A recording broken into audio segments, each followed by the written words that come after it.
On a vu sur les images les conditions dans lesquelles les victimes du séisme sont accueillies. Est-ce que vous savez dans quelles conditions travaillent vos équipes? De quoi manquent-elles?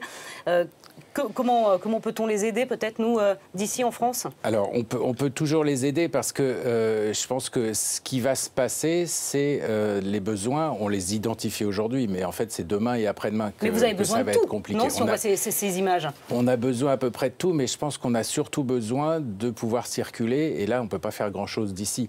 L'enjeu principal pour toute l'aide, dès les premiers jours, c'est la coordination avec les autorités locales, parce que finalement, on voit sur les images, on a des images de Katmandou, on a des images des villes avoisinantes, mais en fait derrière, personne pour l'instant ne peut y aller. Donc il faut des hélicoptères. Les hélicoptères, c'est l'armée népalaise.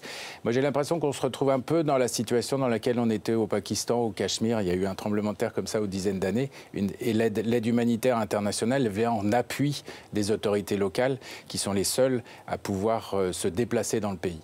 Donc pour l'instant aujourd'hui, ce que fait Handicap International, c'est on s'est mis à disposition des autorités médicales pour travailler sur le tri et l'accueil des blessés dans les hôpitaux qui existent. Donc en fait, la première urgence, c'est de traiter les gens qui sont blessés, qui arrivent dans les hôpitaux.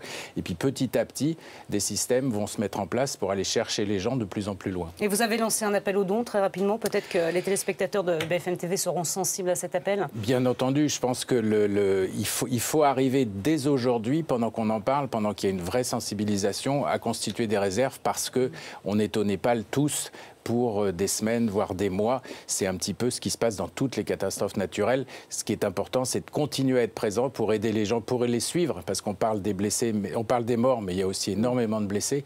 Et les blessés du tremblement de terre, c'est demain ou après-demain qui vont continuer à avoir besoin de notre aide.